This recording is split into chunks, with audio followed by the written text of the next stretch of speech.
All right, so we start our history lesson in the 80s, actually. Because what we're going to talk about is like what's been going on in the Seattle marketplace over time, and for, giving you context of what you're about to get into, what's happening, why being here is important, because understanding the financial side of it, what's going on in the marketplace, what you need to be aware of as you move forward, right? Because there's always that, do I go ahead and make this purchase? What's going to happen? Are we in a bubble? Those are all the questions we keep getting asked, right? So historically, what was going on is back in the early 80s, there was this thing, we've already mentioned a couple of times about how we had the recession.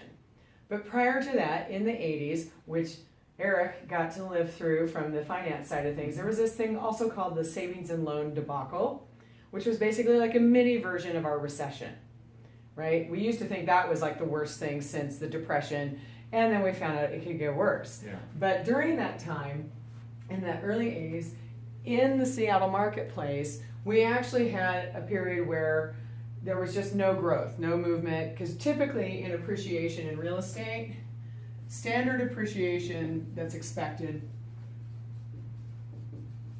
is 2 to 3%. Okay? And what you need to know when you're about to buy a house, and one of the reasons we always start asking about how long do you plan on holding a property, is because when you sell, what the costs are will run you anywhere from 7 to 10%. Typically, right? So if you're going to be in a property and you're spending all this money, well, you need to be in it a few years typically to be able to get out of it without losing money, right? Because you have your down payment and you have your closing costs. So to even earn any of that back, you need to be there a few years based on traditional appreciation, right? So what was happening in the early 80s is we had zero appreciation. Things were going on because of savings and loan. Interest rates went up as high as 16%. I mean, it's like buying a house on a credit card, right? Really ridiculous. In some worst case scenarios, some people I've heard of even went as high as 20%. But I remember my parents buying a house in the mid 80s. We changed homes while I was finishing high school. And they had, I think it was 13%, and they were thrilled to get 13% at the time, which is like you were saying, your first house was a 15. There you go. We refied to 11.5 and celebrated. Yeah. So it was really yeah. awesome.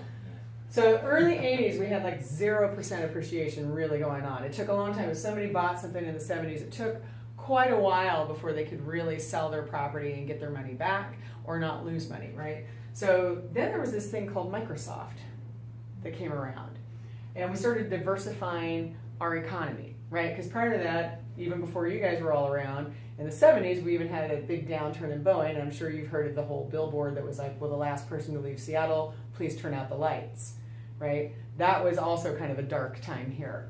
But around the mid 80s, Microsoft started, and we started to have a more diversified economy. And because of the use of their compensation program, we then suddenly started having what was the Microsoft Millionaire, right? So everything started going up, and I moved here in '89, and I just remember that prices here were roughly about the same as Wichita, Kansas. They're nowhere close to each other right now. Okay, nowhere close to each other. So we started going up, then we had a little blip of a kind of a flattening for a couple of years, and then it started going up even more. So actually, through the 90s, what do you think appreciation was? It was probably 5%, maybe 3 to 5. Not Okay. super crazy, but Yeah.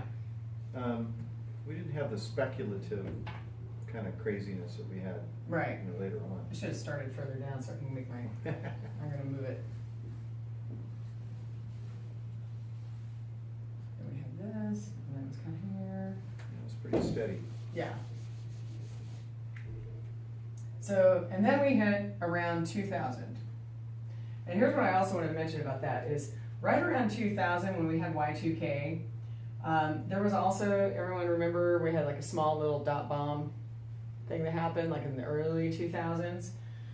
What was weird about that was even though we had that happen, it didn't stop housing, right? I got in the industry in 2003, and interest rates at that time, I believe, were running around 6 to 7%. You know, in the 90s, when I bought my first house, I bought at 9%. Mhm. But because we had these loan products that we mentioned earlier, like we had pretty traditional stuff here for a while, but then it really shot up. And when I first got in the industry, we were seeing 12 to 35% appreciation. Like it just got nuts. Got really, really nuts. It just started flying up. This is when we had a lot of speculative buying. This is when we had a lot of people jumping into investment. This is when we were still building high-rise condos regularly. And we had people going in and trying to buy them as investments because it takes 2 to 3 years for a high-rise development to complete typically. And so people were counting on this by the time the thing was built. Like if they bought at the early stage, they could have made quite a gain on their money because at that time you only had to put $5,000 to $10,000 down to hold that property, and then you could go ahead and flip it at the end. And what we saw was a lot of people actually even lying about what they were going to be purchasing, because here locally, here's what's crazy: this was us, and we weren't even in the top 20 of real estate markets at that time. And one of the things I personally liked about most of the folks around here is they were trying to do anywhere from a 5 to 20% investor cap. And this was happening both in the city as well as areas outside of the city. You know, so if you had a big plat development, a lot of those builders were trying to limit the number of these things going on, because the marketplaces that went really insane was in Florida, in Las Vegas, places like Phoenix, and what have you. And these were all the guys, and a lot of California, right? But part of California, though, too, is because it also has a larger volume of people. Some of it was just by there's still supply and demand issues in that area, right? But there was a lot of speculation. We also had a lot of foreign investment starting to come into all of those same markets, buying up property too, right? So in our market area, we were trying to limit that. So August, well, here's the other thing about it. During that same period of time, because what drives the real estate industry is not only interest rates, but employment. And what was interesting was while all this was going on, we still had fairly high unemployment. And then we hit 2007. I'm trying to remember what the employment rate was when we hit 2007. Wasn't it like 6? Yeah, it wasn't. It was up It there, wasn't- but it wasn't too bad. Yeah, it was like horrible. 5. Yeah, 5 or 6%. Yeah, it was like 5 or 6%. The unemployment rate. Yeah. So then we hit August 4th, 2007. That is always going to be a day seared in my brain because right after it, we did this. And that was when the markets, you know, because here's the thing, all these markets started getting impacted in 2006.